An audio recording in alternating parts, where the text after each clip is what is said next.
ಎಲ್ಲರಿಗೂ ನಮಸ್ಕಾರ. Welcome back to Pedanagari foods. ನಾನು ಗೀತಾ. ಇವತ್ತಿನ ರೆಸಿಪಿ ಹೆಸರುಬೇಳೆ ಪಾಯಸ. ಇದನ್ನ ತುಂಬ ಸಿಂಪಲ್ಲಾಗಿ ಹಾಗೆ ಟೇಸ್ಟಿಯಾಗಿ ಹೇಗೆ ಮಾಡ್ಕೊಳ್ಳೋದಂತ ನೋಡೋಣ ಬನ್ನಿ. ಅದಕ್ಕೂ ಮುಂಚೆ ಯಾರಾದರೂ ನನ್ನ ಚಾನಲ್ನ ಹೊಸಬ್ರು ನೋಡ್ತಾ ಇದ್ದರೆ ಬೇಗ ಹೋಗಿ ಸಬ್ಸ್ಕ್ರೈಬ್ ಮಾಡ್ಕೊಳ್ಳಿ. ಪಕ್ಕದಲ್ಲಿರೋ ಬೆಲ್ ಬಟನ್ ಒತ್ತಿ ಆಲ್ ಅಂತ ಸೆಲೆಕ್ಟ್ ಮಾಡಿ. ಅಂದರೆ ನಾನು ಯಾವಾಗ ರೆಸಿಪಿ ವಿಡಿಯೋ ಅಪ್ಲೋಡ್ ಮಾಡ್ತೀನಿ ಆವಾಗ ನಿಮ್ಗೆ ನೋಟಿಫಿಕೇಷನ್ ಬರುತ್ತೆ. ಆವಾಗ ಫಸ್ಟ್ ವಿಡಿಯೋನ ನೀವೇ ನೋಡ್ಬೋದು. ಸೊ ಬನ್ನಿ, ಹಾಗಿದ್ರೆ ರೆಸಿಪಿನ ಸ್ಟಾರ್ಟ್ ಮಾಡೋಣ. ಮೊದಲಿಗೆ ನಾನಿಲ್ಲಿ ಸ್ಟವ್ ಮೇಲೆ ಒಂದು ಪ್ಯಾನ್ ಇಟ್ಕೊಂಡಿನಿ. ಅದಕ್ಕೆ 1 ಕಪ್ಪು ಹೆಸರುಬೇಳೆನ ಹಾಕೊಳ್ತಾ ಇದ್ದೀನಿ. ಇದನ್ನು ಮೀಡಿಯಮ್ ಫ್ಲೇಮಲ್ಲಿ ಇಟ್ಕೊಂಡು ಚೆನ್ನಾಗಿ ಡ್ರೈ ರೋಸ್ಟ್ ಮಾಡ್ಕೋಬೇಕು.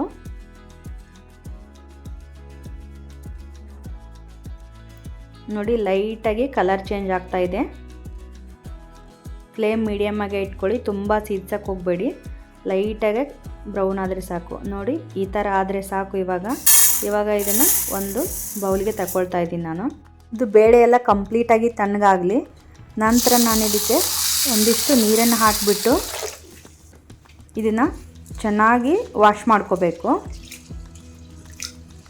1-2 ರಿಂದ 3 ಸಾರಿ ವಾಶ್ ಮಾಡ್ಕೋಬೇಕು. ಅದರಲ್ಲಿ ಬೇಳೆಯಲ್ಲಿರುವಂಥ ಡಸ್ಟ್ ಎಲ್ಲ ಹೋಗುತ್ತೆ.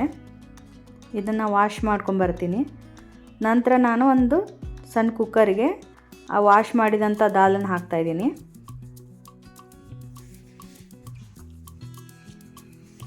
ಒಂದು ಕಪ್ಪು ಬೇಳೆಗೆ 2 ಕಪ್ಪು ನೀರು ಹಾಕ್ತಾಯಿದ್ದೀನಿ ನಾನು. ಇದನ್ನು ಕುಕ್ಕರ್ ಲಿಡ್ ಮುಚ್ಚಿ ಇದು 3 ರಿಂದ 4 ವಿಷಲ್ ಮಾಡ್ಕೊಳ್ತೀನಿ ನಾನು. ಇದು ಚೆನ್ನಾಗಿ ಬೇಳೆ ಬೇಯಬೇಕು ಸಾಫ್ಟಾಗಿ. ನೋಡಿ, ಇವಾಗ 3 ವಿಷಲ್ ಆಯಿತು. ಕುಕ್ಕರ್ದು ಪ್ರೆಷರ್ ರಿಲೀಸ್ ಆಗಿದೆ. ನಾನು ಇವಾಗ ನೋಡ್ತಾ ಇದ್ದೀನಿ. ನೋಡಿ, ಈ ಥರ ಚೆನ್ನಾಗಿ ಬೆಂದಿರಬೇಕು ಬೇಳೆ. ಪ್ರೆಸ್ ಮಾಡಿ ನೋಡಿದರೆ ಅದು ಹಿಟ್ಟು ಥರ ಆಗಬೇಕು. ಆ ಥರ ಬೇಳೆ ಬೆಂದಿರಬೇಕು. ಕಾಳು ಉಳಿಬಾರ್ದು. ಪ್ರೆಸ್ ಮಾಡಿದರೆ ತುಂಬ ಸಾಫ್ಟಾಗಿ ಬೆಂದಿರಬೇಕು. ಅಂದರೆ ಪಾಯಸ ತುಂಬ ಟೇಸ್ಟಿಯಾಗಿ ಬರುತ್ತೆ. ಇದನ್ನು ಒಂದು ಪೊಟ್ಯಾಟೊ ಸ್ಮ್ಯಾಶರ್ ಇರುತ್ತಲ್ಲ, ಅದರಿಂದ ಚೆನ್ನಾಗಿ ಸ್ಮ್ಯಾಶ್ ಮಾಡ್ಕೋಬೇಕು. ನೋಡಿ, ಈ ಥರ ಫುಲ್ ಸ್ಮ್ಯಾಶ್ ಮಾಡ್ಕೋಬೇಕು. ನಾನಿಲ್ಲಿ 1 ಕಪ್ ಬೇಳೆಗೆ 3/4 ಕಪ್ನಷ್ಟು ಬೆಲ್ಲ ಹಾಕ್ತಾಯಿದ್ದೀನಿ. ಜಾಸ್ತಿ ಸ್ವೀಟ್ ಬೇಕನ್ನೋರು 1:1 ಹಾಕೋಬೋದು. ನೋಡಿ, ಈ ಥರ ಹಾಕಿಬಿಟ್ಟು ಇದನ್ನೆಲ್ಲ ಮಿಕ್ಸ್ ಮಾಡ್ಕೋಬೇಕು ಬೆಲ್ಲ ಹಾಕಿದ ನಂತರ. ಆಮೇಲೆ ಅದನ್ನು ಸ್ಟವ್ ಮೇಲೆ ಇಟ್ಬಿಟ್ಟು ನಾನು ಅದಕ್ಕೆ 1 ಕಪ್ಪಿನಷ್ಟು ಹಾಟ್ ವಾಟರ್ನ ಹಾಕ್ತಾಯಿದ್ದೀನಿ. ಅಂದರೆ ಬಿಸಿನೀರು ಹಾಕಬೇಕು. ಹಾಕಿಬಿಟ್ಟು ಇದನ್ನು ಕುದಿಸ್ಬೇಕು ಚೆನ್ನಾಗಿ.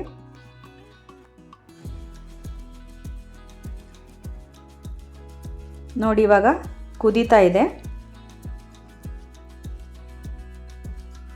ಒಮ್ಮೆ ಚೆನ್ನಾಗಿ ಮಿಕ್ಸ್ ಮಾಡ್ಕೊಳ್ಳೋಣ.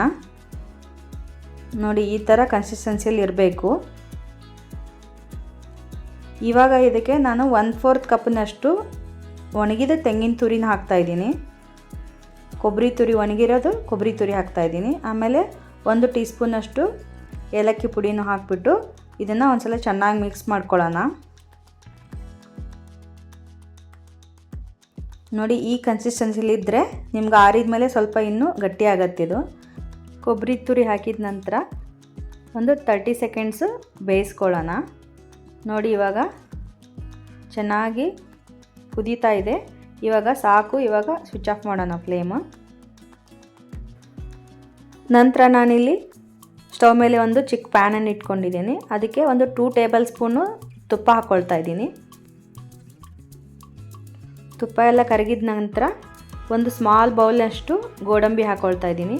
ಹಾಕೊಂಡ್ಬಿಟ್ಟು ಇದನ್ನು ಚೆನ್ನಾಗಿ ಫ್ರೈ ಮಾಡ್ಕೋಬೇಕು. ಗೋಲ್ಡನ್ ಬ್ರೌನ್ ಬರೋ ಥರ ಫ್ರೈ ಮಾಡ್ಕೋಬೇಕು ಮೀಡಿಯಮ್ ಫ್ಲೇಮ್ ಇಟ್ಕೊಂಡು. ಸ್ವಲ್ಪ ಕಲರ್ ಚೇಂಜ್ ಆಗ್ತಾಯಿದೆ. ಇವಾಗ ಒಂದು ಸ್ಮಾಲ್ ಬೌಲ್ನಷ್ಟು ದ್ರಾಕ್ಷಿನೂ ಹಾಕ್ಕೊಳ್ತಾ ಇದ್ದೀನಿ, ಒಣ ದ್ರಾಕ್ಷಿ. ಇದು ಹಾಕೊಂಡ್ಬಿಟ್ಟು ಚೆನ್ನಾಗಿ ಅದು ನೋಡಿ, ಅದು ದ್ರಾಕ್ಷಿ ಎಲ್ಲ ಸ್ವಲ್ಪ ಊದ್ಕೋಬೇಕು. ಅಲ್ಲಿವರೆಗೂ ಫ್ರೈ ಮಾಡ್ಕೊಳ್ಳೋಣ. ನೋಡಿ, ಇವಾಗ ದ್ರಾಕ್ಷಿ ಮತ್ತು ಗೋಡಂಬಿದು ಕಲರ್ ಚೆನ್ನಾಗಿ ಬಂದಿದೆ. ಇವಾಗ ಸ್ವಿಚ್ ಆಫ್ ಮಾಡೋಣ ಫ್ಲೇಮು. ಅದು ಫ್ರೈ ಮಾಡಿರೋ ಅಂಥ ಡ್ರೈ ಫ್ರೂಟ್ಸನ್ನ ಹೆಸರುಬೇಳೆ ಪಾಯಸಕ್ಕೆ ಹಾಕಿಬಿಟ್ಟು ಒಂದು ಸಲ ಇದನ್ನು ಚೆನ್ನಾಗಿ ಮಿಕ್ಸ್ ಮಾಡ್ಕೋಬೇಕು. ನೋಡಿ ಈ ಥರ ಚೆನ್ನಾಗಿ ಒಮ್ಮೆ ಮಿಕ್ಸ್ ಮಾಡಿಕೊಂಡ್ರೆ ಇವಾಗ ರೆಡಿ ಆಯಿತು ಹೆಸರುಬೇಳೆ ಪಾಯಸ. ನೋಡಿ ನಾನಿವಾಗ ಸರ್ವಿಂಗ್ ಬೌಲಿಗೆ ಸರ್ವ್ ಮಾಡ್ತಾಯಿದ್ದೀನಿ. ಹೆಸರುಬೇಳೆ ಪಾಯಸ ಅಂತೂ ಸಖತ್ ಟೇಸ್ಟಿಯಾಗಿರುತ್ತೆ. ಹಾಗೆ ನೀವು ಬೇಗನೆ ಒಂದು 15 ಮಿನಿಟ್ಸಲ್ಲೇ ನೀವು ಇದನ್ನು ಮಾಡ್ಕೊಂಡ್ಬಿಡ್ಬೋದು. ತುಂಬಾ ರುಚಿಯಾಗಿರುತ್ತೆ. ನೋಡಿದ್ರಲ್ಲ, ಸಖತ್ ಟೇಸ್ಟಿಯಾಗಿ ಹಾಗೆ ಅಷ್ಟೇ ಸಿಂಪಲ್ಲಾಗಿ ಮಾಡ್ಕೊಳ್ಳೋಂಥ ಹೆಸರುಬೇಳೆ ಪಾಯಸ ರೆಡಿ ಆಗೋಯ್ತು. ತುಂಬ ಸಿಂಪಲ್ಲಾಗಿ ಮಾಡ್ಕೊಳ್ಳೋಂಥದ್ದು ತುಂಬಾ ರುಚಿಯಾಗಿರುತ್ತೆ. ನೀವು ಬೇಕಾದರೆ ಒಂದ್ಸಲ ಟ್ರೈ ಮಾಡಿ ನೋಡಿ, ಹಾಗೆ ಹೇಗೆ ಬಂತು ಅಂತ ಕಮೆಂಟ್ ಮಾಡಿ ತಿಳಿಸಿ. ಹಾಗೆ ಯಾರಿಗೆಲ್ಲ ಈ ವಿಡಿಯೋ ಇಷ್ಟವಾಗಿದೆ ವಿಡಿಯೋಗೊಂದು ಲೈಕ್ ಮಾಡಿ, ಮತ್ತು ಈ ರೆಸಿಪಿ ಬಗ್ಗೆ ನಿಮ್ಮ ಅನಿಸಿಕೆಗಳನ್ನು ನೀವು ಕಮೆಂಟ್ ಬಾಕ್ಸಲ್ಲಿ ದಯವಿಟ್ಟು ತಿಳಿಸಿ. ಮತ್ತು ಇದೇ ಥರದ ಈಸಿ ರೆಸಿಪೀಸ್ಗಾಗಿ ಪೇಡಾನಗರಿ ಫುಡ್ ಚಾನಲ್ಗೆ ಸಬ್ಸ್ಕ್ರೈಬ್ ಆಗಿ ನಿಮ್ಮ ಫ್ರೆಂಡ್ಸ್ ಆ್ಯಂಡ್ ಫ್ಯಾಮ್ಲಿಗೆ ವಿಡಿಯೋನ ಶೇರ್ ಮಾಡಿ ಸಪೋರ್ಟ್ ಮಾಡಿ ಅಂತ ಕೇಳ್ಕೊಳ್ತೀನಿ. ಇದೇ ಥರದ ಎಷ್ಟೊಂದು ರೆಸಿಪಿಗಳು ಆಲ್ರೆಡಿ ನಮ್ಮ ಚಾನಲ್ನಲ್ಲಿ ಅಪ್ಲೋಡ್ ಮಾಡಿದ್ದೀನಿ. ಒಂದ್ಸಲ ಹೋಗಿ ಎಲ್ಲನೂ ನೋಡಿ ಅಂತ ಕೇಳ್ಕೊಳ್ತೀನಿ. ನೋಡಿದ್ರಲ್ಲ, ಇವತ್ತಿನ ರೆಸಿಪಿ ಇಷ್ಟೇ. ಮತ್ತೊಂದು ಇಂಟ್ರೆಸ್ಟಿಂಗ್ ರೆಸಿಪಿಯೊಂದಿಗೆ ಮತ್ತೆ ಬರ್ತೀನಿ. ಅಲ್ಲಿವರೆಗೂ take care, bye. Thanks for watching.